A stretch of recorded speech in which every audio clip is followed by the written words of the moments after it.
여기 이 원래 대신사님이 피체되던 때는 약 한 새벽 1시쯤에 그 선정관 정홍구 일행에 의해서 이 피체가 되셨어요. 여기서 같이 공부하고 있던 예, 도인들이 약 한 30, 40명 정도 있었는데 예, 그분들이 피체돼서 경주 부윤에 있는 감옥으로 이송을 하게 됩니다. 그때 여기서 붙잡혔던 시간대가 대략 이제 자시라고 했으니까 새벽 1시쯤 그 정도 돼요. 근데 이미 이 선정관 정훈군은 경주에 내려와가지고 이 경주에 내려올 때 이미 문경세제를 넘어서 넘어오거든요. 이쪽으로 경주로 오거든요.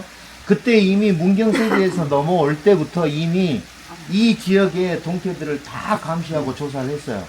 예. 그리고 같이 오는 사람들한테 풀어서 그 사람들을 풀어서 이 각 지역의 이 연도에 있는 마을에서 이 동학에 대한 이야기 그리고 이 최재우라고 하는 이 사람에 대한 이야기 이런 얘기들을 그 전부 다 탐문하고 이제 오면서 경주로 들어왔는데 그런 다음에 경주에서 대략의 이제 이 동학의 위세라든가 그런 그 상황들이 정리가 되니까 실제 이제 이 현장을 덮치기 위해서 미리 이 부하들을 몇 명을 포덕시키는 입교시키는 그런 명목으로 해가지고 두 사람을 보냅니다. 예. 그래서 여기서 이 대신사도 만나고 그러면서 이 사람들이 이 내부의 이제 그런 동태들 그다음에 지리 지형까지 전부 다 파악을 한 거예요. 그런 다음에 여기서 새벽 1시쯤에 전부 다 체포를 해서 이동을 하게 된 겁니다. 예. 그리고 실제 이 체포를 당하셨던 곳은 여기 이 용담중 여기가 아니고 요 밑에 아까 올라오시면 내려가시면 보실 거예요. 그 내려가다가 왼쪽에 약간 평평한 그런 곳 있죠. 몇 군데 있어요. 두세 군데가. 그쪽 지역이 옛날에 이 공부하셨던 그런데 그리고 체포되셨던 그 지역이라고 지금 예, 알려져 있습니다. 요 집터가 조그맣게 세워져 있었는데 정자로 그게 다 불타 없어져 버렸어요. 불타 없어지고 그래서 새롭게 그 자리에 다시 복원을 한 거예요. 우리가 이제 기록하는 사람들은 이 원자리에 표지판을 좀 세워야 한다. 아니면 아예 복원을 하자.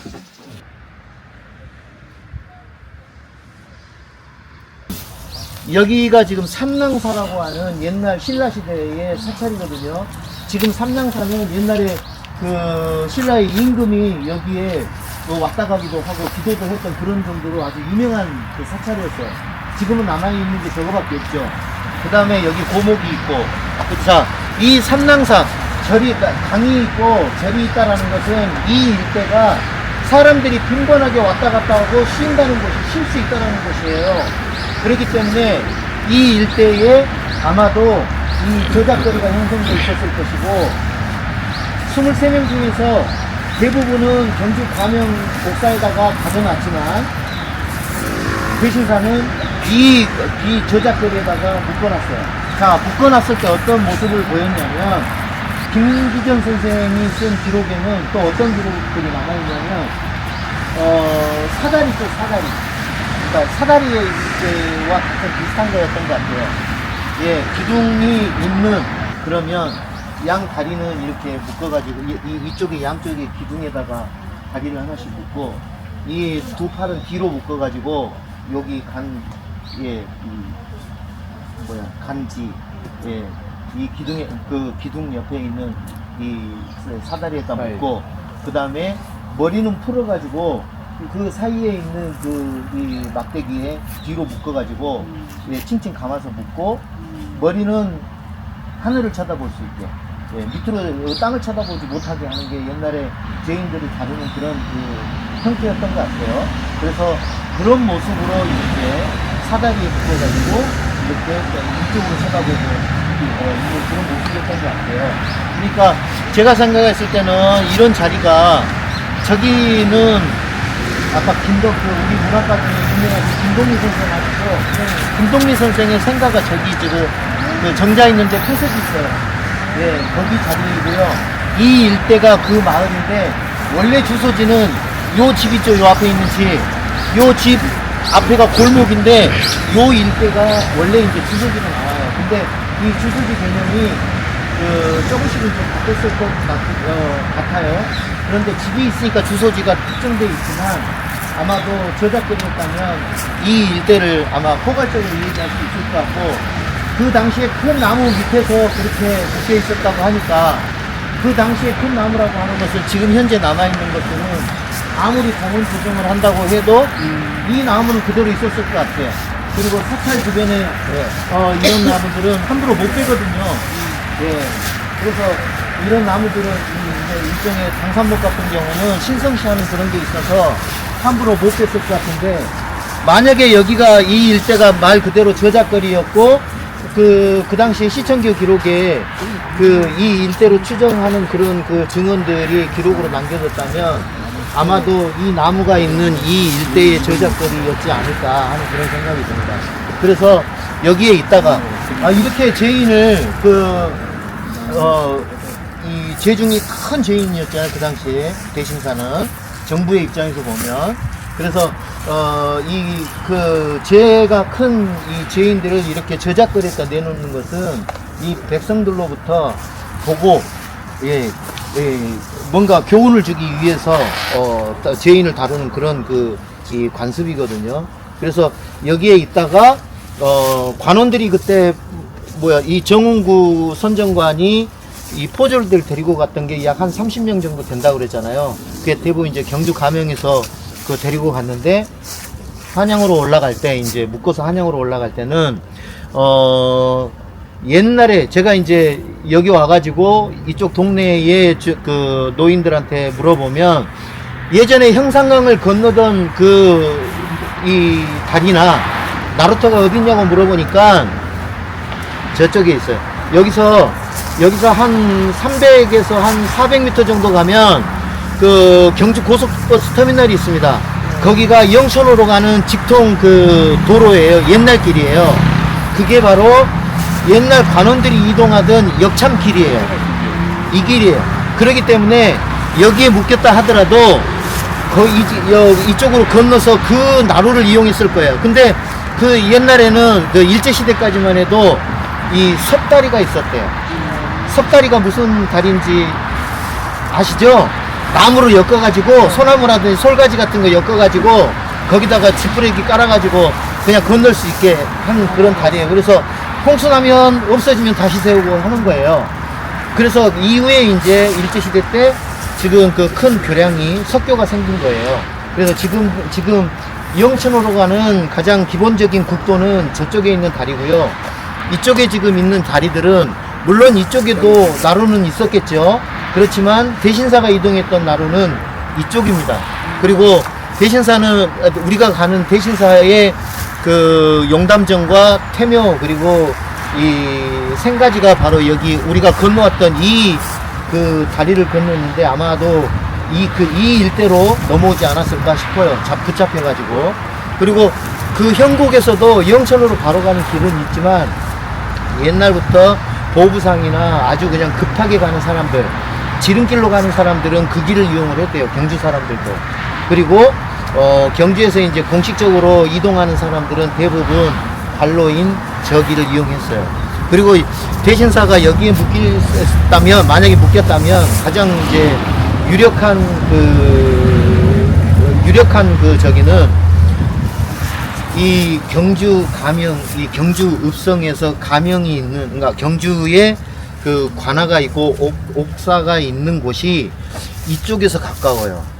요 안쪽으로 들어가야지 감옥이 좀 관아가 좀 더 가까워요. 저쪽에서는 좀 멀어요. 그렇기 때문에 바로 형곡에서 관아 쪽으로 들어오는 길은 바로 이 길이고, 여기에 옥사에 나머지를 묶어놓고 20몇 명을 묶어놓고 큰 죄인은 여기다 묶어놓고 그 다음날 이동을 할 때 이제 절로 데려가서 넘어갔지 않았을까 하는 그런 생각이 듭니다.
저 영천 보건소 있죠?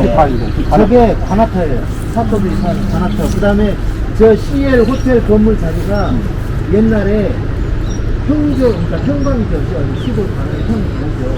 평방은 말 그대로 우리나라 저기 그 경찰들 평방 자리고 평방 자리에 그냥 임시로 저희들 가드는 감옥이 있었던 거고요. 우리가 이제 차 타고 이동할 제일교회는 조금 떨어지는 곳에 보관소라고 하는 곳이 있어요. 거기는 이미 여기서 관아에서 공원에서 사또가 딱 그때 판결해가지고 비결수들을 거기다가 보관하는 거예요. 그러니까 이제 거기는 진짜 판결까지 난 사람이니까 절대 못 도망가게 잘 막아놔야 되니까 관리들이 거기는 지키는 거야. 여기는 뭐 관원들이 항상 들락날락 거리는 데니까 그렇죠. 임시 유치장, 파출소나 경찰서 임시 유치장 그런 개념이에요.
위에 살구나무.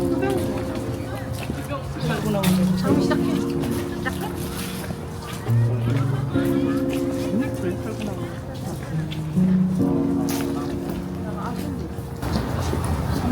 자, 여기 보시면 선화당이에요. 선화당.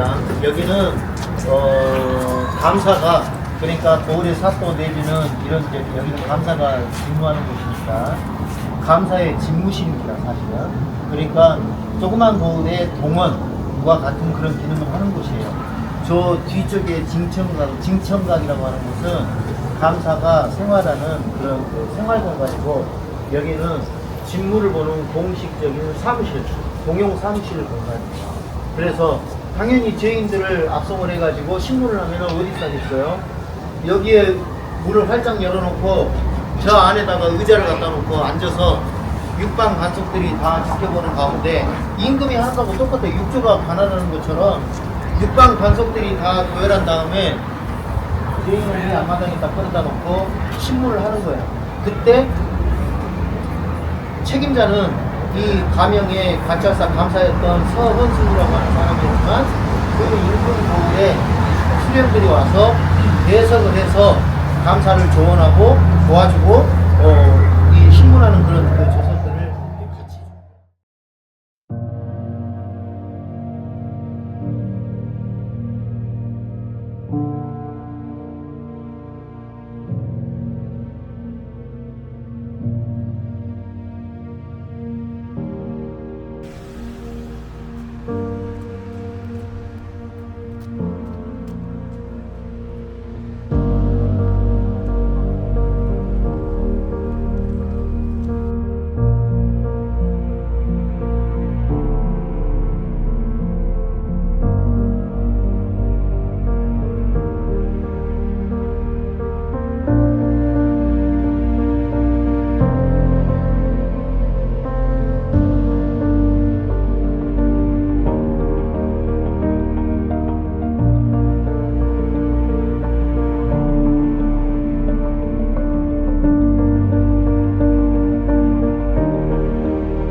낙동나루에 와가지고 여기서 잠깐 머무는 동안에 먼저 문경세제 쪽으로 파견을 보냈던 사람들로부터 첩보를 받습니다. 그래서 여기서 이제 동선을 나누는 거예요. 원래는 낙동강을 건넌 다음에 여기에서 문경세제로 원래 쭉 영남대로 따라서 가는 게 원래 코스예요. 한양까지 올라가는 기본 코스. 왜? 그게 한양까지 올라가는 역로, 역참길을 따라가는 것이 기본이에요. 그런데 문경세제 쪽에서 백성들이 많이 몰려 있고 분위기도 흉흉하고 혹시라도 사람들이 몰려들어서 대신사님을 탈취해 갈까 걱정도 되고, 그러니까 이 정운구 일행이 동선을 바꿉니다.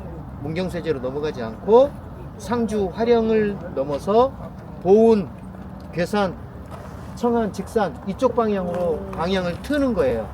그렇게 해서 상행이 만들어진 거예요.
저희가 수원 대신사님하고 직접적으로 관련은 없어요, 여기가. 그렇지만 과거의 흔적을 그나마 좀 우리가 좀 상상으로 가깝게 다가올 수 있기 때문에 지금 이 과천의 객사 모습이 그래도 외형으로 복원되기는 했지만 외형으로 남아있는 곳을 일부러 온 거예요. 전두의 입장에서 보면 그런 분이었기 때문에 아주 중요한 죄인으로 처리를 했어요. 그래서 이 지방에서 처리를 안 하고 이 한양까지 올려서 한양에서 이제 죄를 지려고 했는데 그때 12월 8일 날 마침 저기가 된 거예요. 그 당시에 철종이 승하를 해요. 그리고 철종이 승하하자마자 바로 고종이 등극을 하게 됩니다. 비변사 등록 12월 21일자에 한양에서 저기가 나와요. 장기가 내려와가지고 지금 현재 최가, 그 당시에는 표현을 최가라고 했어요. 예, 여기 올라와 있는 최가를 다시 본부에 부처해라. 그리고 거기서 처리하고 그 처리되는 상황들을 중앙에 보고해라. 이렇게 이제 장계를 내려보내가지고 수은 대신사는 과천에서 머물다가 바로 다시 이 대구로 압송이 되는 그런 과정을 거쳤습니다.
여기는 이제 우리가 대신사님 관련해가지고 제일 중요한 것은 대신사님이 여기를 지나가셨던 곳이라는 거하고 아마도 이 언저리에서 쉬어가셨을 것이다 라고 하는 점들이고요. 이제 명확한 기록이 없기 때문에 우리가 이제 그렇게 추정을 하면서 우리가 이 흔적들을 찾아갈 수밖에 없습니다. 이 지금 탑이 고려시대 때 탑으로 추정되는 것이거든요. 그렇게 연구가 되고 있어요. 그러면 이 탑들이 있었던 이렇게 이 부처가 있었던 곳에는 분명히 이 일대에 사찰도 있었을 것으로 파악이 되고요. 그러면 사찰이 있었다는 얘기는 예전에는 그 큰 길가라든가 이동하는 공간 주변에는 사찰들이 반드시 많이 있었어요. 우리가 원래 이제 충주에서 지나갈 때는 단월역, 그러니까 대신사께서도 단월역에서 하룻밤 묵기도 하는데 단월역이 있었던 그 역참터 옆에도 바로 그 신라시대에 창건했던 사찰이 있어요. 지금도 그 사찰은 유지가 되고 있습니다. 고목이 뭐 한 500년 이상 된 고목이 지금도 있어요. 예, 관할은 역참은 없어졌지만 아무튼 그런 거 보면 이 원터는 지나가는 길목에서 매우 중요했던 그런 공간이라고 할 수 있고요. 대신사님이 지나가셨던 저 길이 아까 오셨던 우리 영남대로길입니다. 그래서 과천에서 내려와서 충주로 내려갈 때 이 길을 이용하셨던 거고요. 바로 길 옆에 저 길이 과거에 있었던 그 길이라고 정확하게 단정할 수는 없어요. 그렇지만 옛 길의 흔적들이 가장 유사하게 옛날 길로 남아있는 곳은 지금 저 국도밖에 없어요. 예, 만약에 더 뭐 그 옛길의 흔적을 찾는다면 그 국도변에 있는 그 물길들 있죠. 그런 물길들이 옛길의 흔적이라고도 볼 수 있어요. 옛날 사람들이 대부분 이 도로 개설이나 이런 것들이 없을 때는 논두렁 밭두렁 예, 고개 넘고 막 그랬잖아요. 그럴 때 이동하는 평지에서 이동할 때 가장 많이 이동했던 것들이 그 물길을 따라서 이동했어요. 물 옆을 따라서.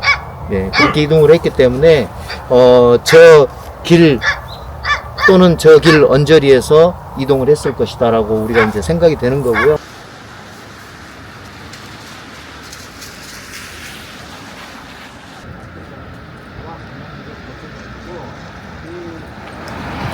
그래서 여기에 이제 과거에 고려시대 때부터 있었던 단월역이라고 하는 역창이 있었던 거예요. 여기도 저 옆에 아까 다리 건넜잖아요. 거기가 달천, 달래강이에요, 달래강. 예, 충주의 아주 대표적인 강이고, 이게 이제 저기 남한강에서 충주 탕금대 있는 데서 이쪽으로 넘어와가지고 달래강으로 빠져서 이렇게 밑으로 내려가는 거예요. 그러면 나중에 낙동강하고 만나는 거예요, 상주.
그러면 이 옛길 선생에 있고 또 근거가 주막도 있었다는 거로 보면 이 바위일 가능성이 훨씬 더 올라가 있는 거죠. 예. 그리고 뭐 그동안에 풍식작용에서 많이 삭혀졌겠지만 드문드문 보시면 지금 여러 바위들이 많이 있잖아요. 저 마당 바위 쪽은 그런 게 없습니다.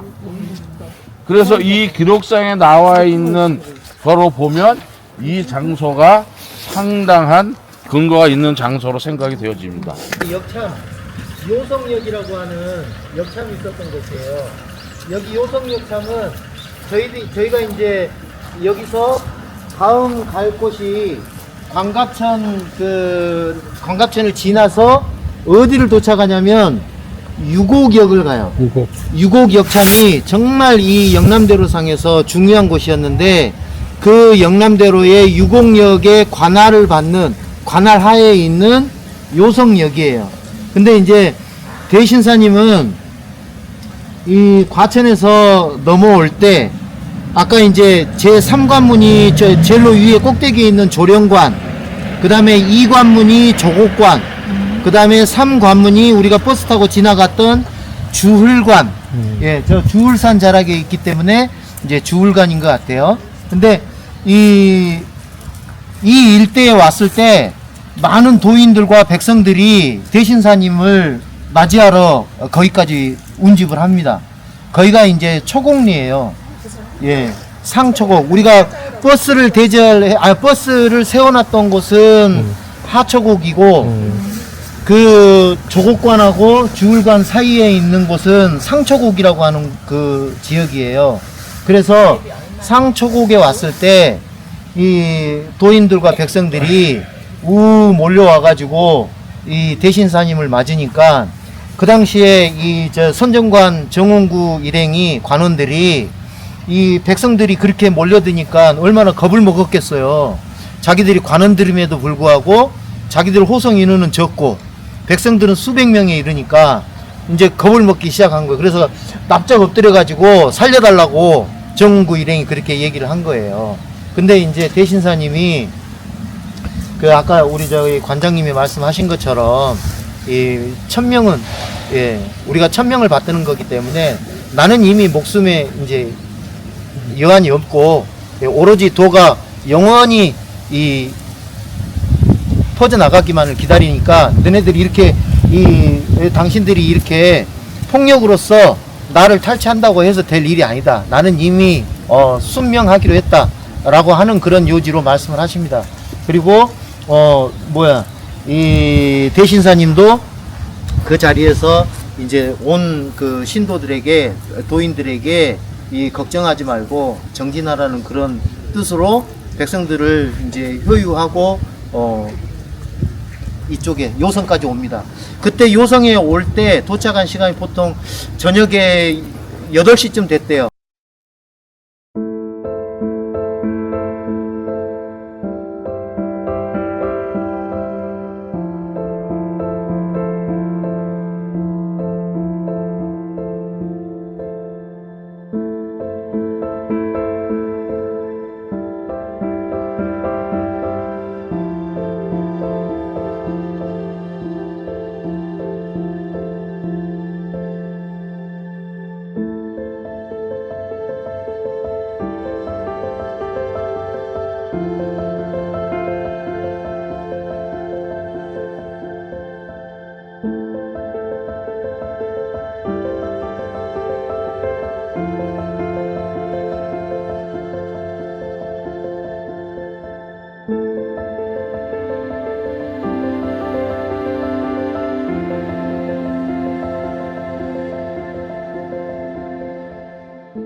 움직이는데 그 큰 불편함은 없어요.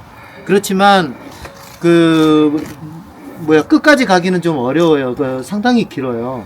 그렇기 때문에 저희가 우리가 가는 의미는 바로 가다 보면은 이 밑에 강이 흘러요. 영강이.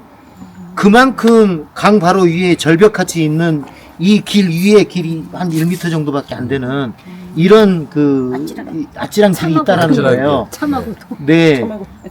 중국에 참하고도가 있다면 우리나라는 잔도가 있어요. 그걸 잔도라고 그러는데 우리나라 3대 잔도 중에 하나가 여기에요.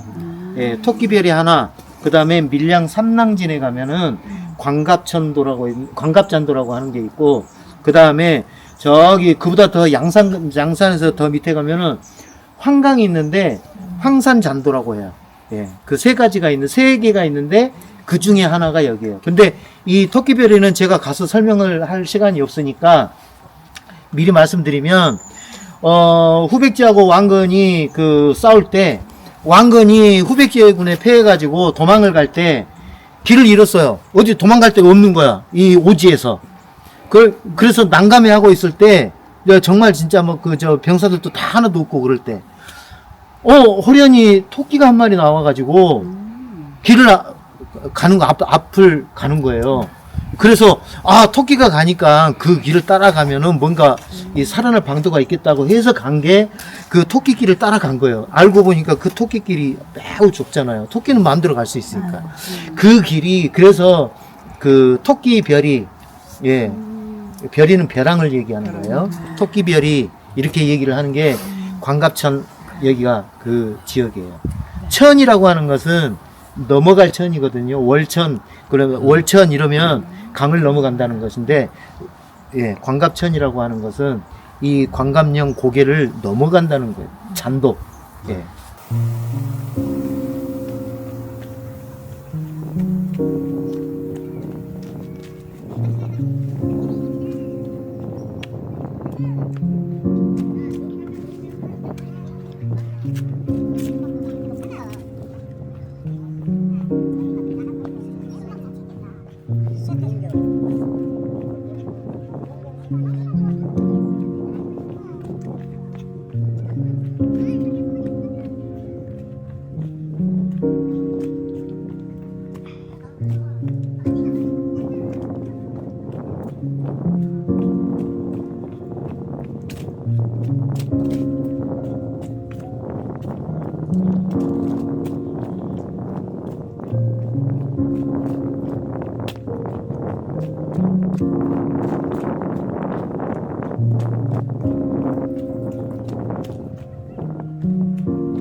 그 말이 그려져 있는 숫자만큼 네. 그 역에서 말을 바꿔. 말을 빌릴 수 있는 거예요. 그리고 이 마패를 보이면 이 찰방들은 그걸 말을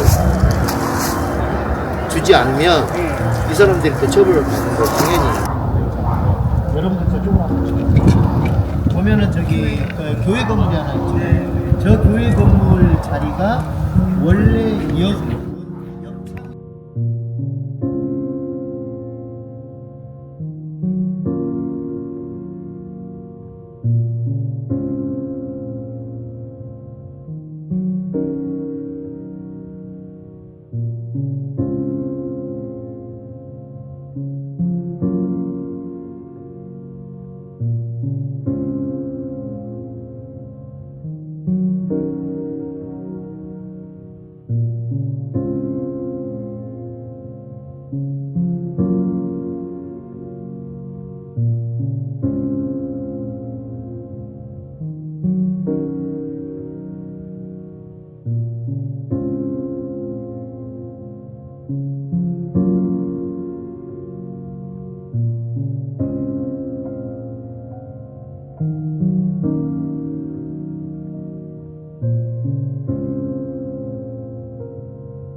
순두비가 여기에 있는 것은 이 일대가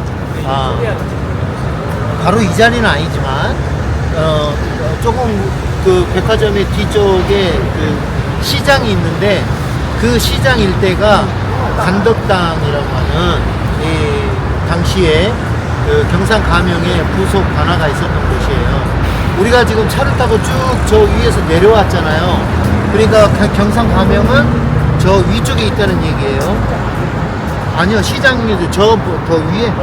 시장은 바로 여기 이쪽에 있고요. 그래서 시장과 이쪽에 주택가 일대 이 일대가 그 당시에 군사들이 훈련하고 그 다음에 그 죄인들을 처형하던 곳이 있어요. 그게 이제 간덕당이 그쪽에 있었기 때문에 간덕당이라고 얘기를 하는 거고.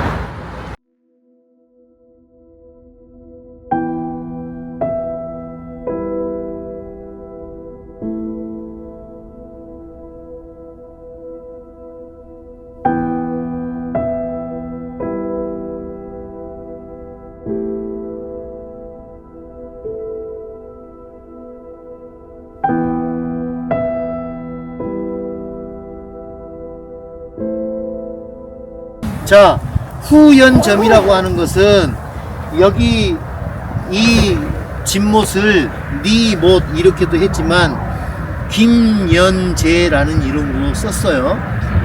김연재. 근데 김연재라고 하는 그 제방제자 쓰는 건데 저수지제자 쓰는 거예요. 근데 이 김연재의 김은 성씨 김씨를 얘기를 하는 거고, 연은 연원 할 때 연유하다 할 때 그 연자를 써요. 그러니까 이 일대에 김씨가 살았어요.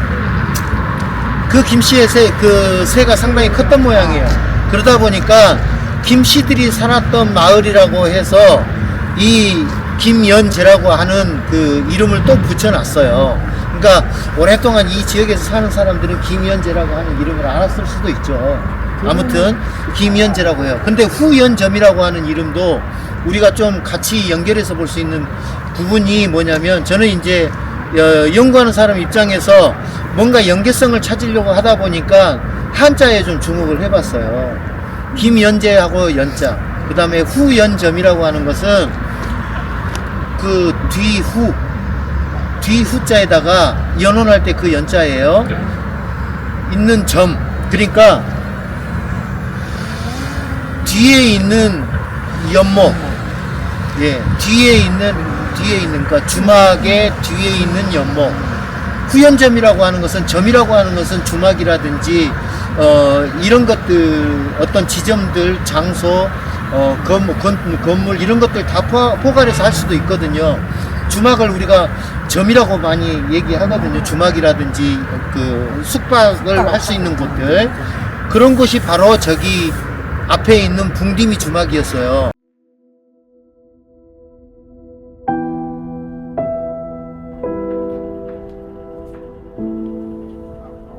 마침 여기 주막에서 묵으러 왔는데, 이 주막의 주인이 이 신사님에 대한 어떤 많은 그런 이 경외하는 그런 것들이 있었던 것 같아요.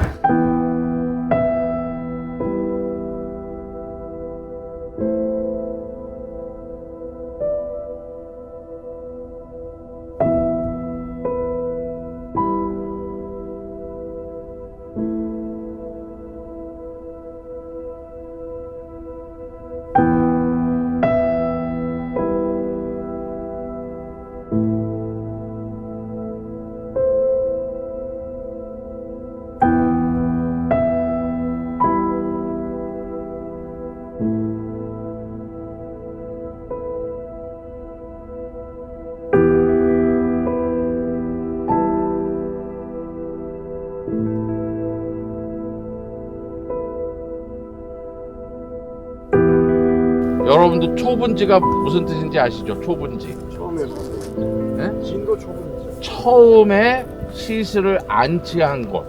그 초분지 위치가 저기 지금 집이 있고 나무 이렇게 올라선 데 있죠? 안쪽으로. 거기가 지금 초분지 위치로 우리 교사에는 나와 있습니다. 그래서 피체 노종에 우리가 얘기하는 마지막 장소는 저기입니다. 정확하게.